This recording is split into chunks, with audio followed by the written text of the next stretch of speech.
Guys welcome back my channel Tanu. So मैं आपको आज बताने वाली हूँ कि सीटेट के प्रिपरेशन आप और अच्छे तरीके से कैसे कर सकते हो, क्योंकि काफी कम टाइम रह गया और जून में आप प्रिपरेशन काफी अच्छे से कर सकते हो। बिकॉज यहाँ पे बहुत सारे लोग ऐसे हैं जो कि टीचिंग कर रहे हैं और उनको इस टाइम मिला हुआ है समर वेकेशन।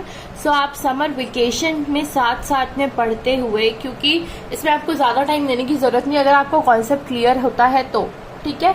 बट हम उसको बेसिक से ही लेके चलेंगे और इसमें आपको ज्यादा टाइम भी नहीं लगेगा अगर आप दिमाग सही से यूज कर रहे हो तो, ठीक है।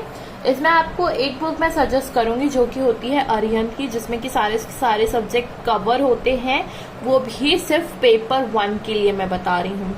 पेपर 1 पेपर 2 के लिए अरिहंत की बुक जो भी आती होगी मैंने नहीं परचेज किया, बट पेपर 1 का मैं यहाँ बता रही हूँ जो कि 1 to 5 लेवल का होता है, जो सबका सेम आता है।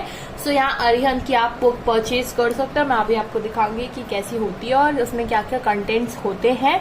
अरिहंत की बुक के साथ साथ जितने भी आपको सीडीपी सेक्शन के भी वीडियोस वगैरह होते हैं, एक एक टॉपिक आप सर्च मारिए, देख देख के उसको जल्दी जल्दी खत्म करिए, क्योंकि 30 मिनट्स के अप्रॉक्स 40 मिनट्स का वीडियो रहता है, जिसे आप फास्ट फॉरवर्ड करके उसको समझ के उसको नोट डाउन एक जगह करिए, क्योंकि बिना नोट डाउन के आप उसको नहीं कर सकते हो, ठीक है। और काफी सारे चैनल ऐसे भी हैं जहाँ पे वीडियोस अपलोड होना स्टार्ट हो चुकी हैं, तो आप सर्च करिए अकॉर्डिंग टू द, अगर आपको चाहिए कि प्रीवियस वाले आप देख सकते हो तो प्रीवियस वालों देख लो, ठीक है। जैसे कि यहाँ मैं एक नोट दिखा रही हूँ आपको, ये ईवीएस का नोट है। तो यहाँ पे क्या होता था कि ईवीएस के पहले क्या होते थे कि पुराने ही आते थे एनसीईआरटी से रिलेटेड, ठीक है। तो ये है पूरा आपको बनाया गया है। अगर आपको ये नोट्स पे वीडियो चाहिए तो आप मुझे बता दीजिएगा, वो भी मैं डाल दूंगी। इसमें प्रॉपर हर एक चैप्टर वाइज है। अगर आप प्रॉपर नोट्स बनाएंगे तो आप काफी अच्छे तरीके से उसको पढ़ सकते हैं, ठीक है। नेक्स्ट देखिए, ये चैप्टर वाइज भी है। इसमें ये भी लिखा हुआ है क्लास 14 वगैरह मैंने लिया था तो मैंने बनाया था। इसके बाद है आपका पीछे यहाँ पे स्टार्ट हो जाता है आपका सीडीपी सेक्शन भी, थोड़ा बहुत इसका पेडागोजी।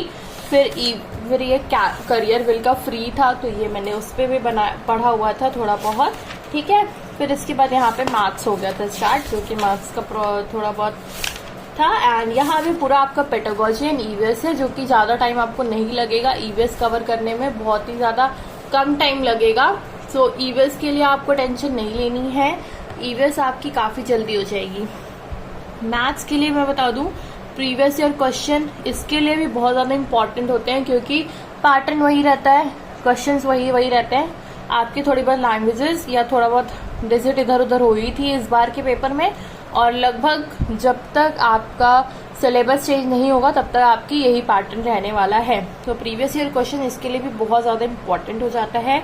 इसके आप प्रीवियस ईयर क्वेश्चन देखिए, कॉन्सेप्ट जो है चैप्टर वाइज वो भी क्लियर करते हुए चलिए, ठीक है। फिर ही आप कर पाएंगे इसको भी।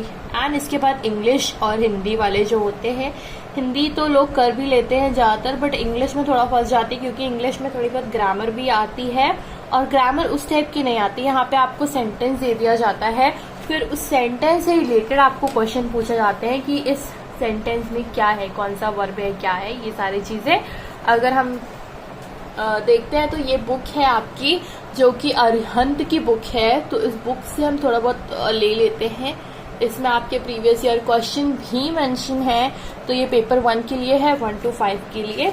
इसमें 300+ MCQs भी हैं, तो इसको अगर आप लेते हैं तो काफी ज्यादा बेनिफिशियल रहेगा। हम पहले यहाँ पे, जैसे कि यहाँ पे आप स्टार्ट करोगे तो देखो यहाँ पे क्या है, आपका सॉल्व पेपर है जो कि 7 जुलाई का है। तो इस बार तो इतने सारे शिफ्ट हुए हैं कि इतने सारे पेपर आपके पास होंगे कि आप वही पढ़ लो तो वही काफी ज्यादा होगा।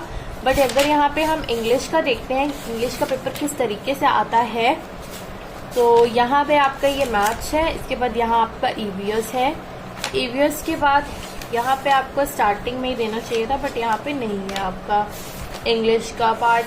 तो हम आगे देख लेते हैं, यहाँ पे है आपका, ठीक है। तो ये देख लीजिए कि किस तरीके से आता है।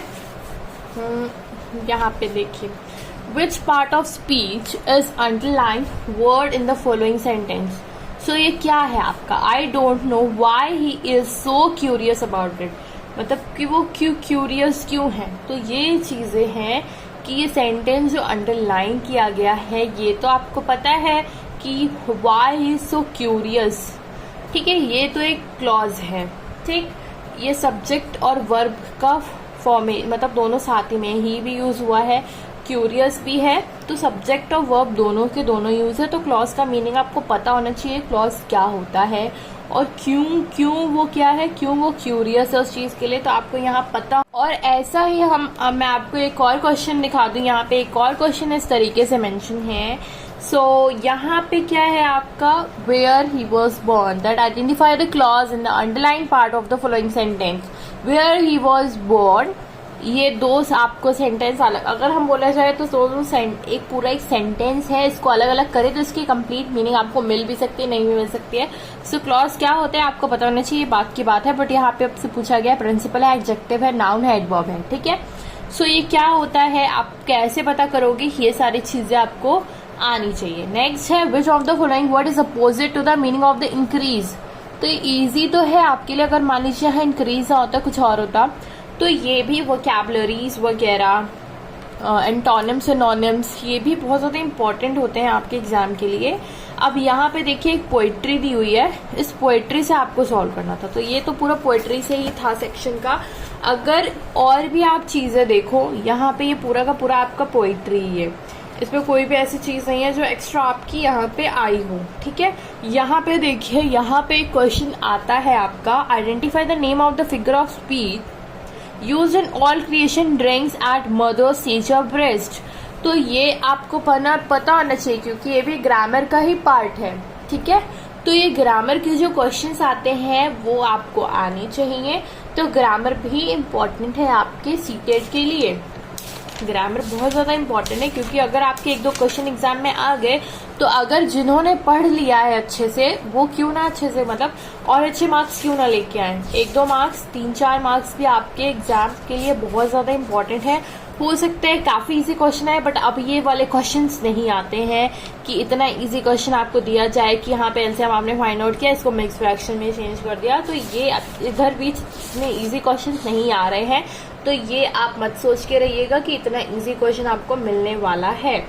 ओके, नेक्स्ट हम देखते हैं, और इंग्लिश के पेपर अगर हम देखें तो यहाँ तो ये पेडागोजी सेक्शन था इसका। इंग्लिश जो पार्ट होता है वो बहुत ज़्यादा इम्पॉर्टेंट है अगर आप इंग्लिश ले रहे हो तो, ओके, क्योंकि इंग्लिश में काफ़ी लोग के नंबर आ भी जाते हैं, कम ज़्यादा होते हैं, तो ये सारी चीज़ें रहती हैं। यहाँ पे देखिए पैसेज दिया हुआ है, तो यहाँ पे एंटोनिम पूछ लिया मैंने, वही मैंने आपको बताया था कि एंटोनिम, सिनोनिम्स वगैरह से भी आता है आपके क्वेश्चन, ठीक है।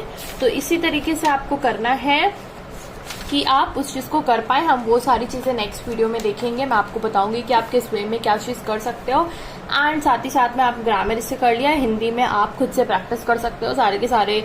इसमें भी आपको थोड़ी बहुत ग्रामर की नीड पड़ेगी, बट हाँ मेनली फोकस आप करिए कि आप पैसेज सॉल्व करिए और इजीली कितने अच्छे सॉल्व कर पाए।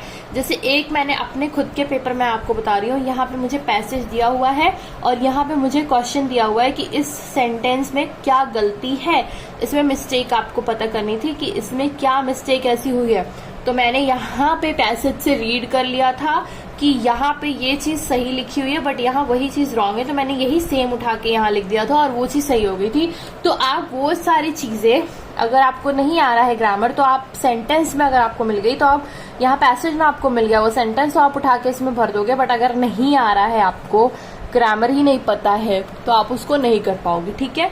So this is about the seated, जिसको आप अरिहंत की तो मेन फोकस आपको यहाँ देना है pedagogy and previous year question में। थोड़ा बहुत आप कैलकुलेशन करिए, कंटेंट थोड़ा बहुत पढ़िए, बट पेडागोजी और प्रीवियस ईयर क्वेश्चन बहुत ज्यादा इंपॉर्टेंट है। प्रीवियस ईयर क्वेश्चन सारे के सारे जितने से ज्यादा हो सके उतने आप लगा लीजिए, ठीक है। यही इस वीडियो में मैं आपको बताना चाह रही थी कि सीटेट की प्रिपरेशन आप किस तरीके से समर वेकेशन में नॉर्मली पढ़ सकते हो, और नॉर्मल कौन सी बुक आप ले सकते हो जो कि आपके बेनिफिशियल होगी पेपर के लिए, ठीक है। So that's it for the today's video, guys. If you like my video, don't forget to subscribe to my channel and don't forget to like my video and share with your friends. Bye bye.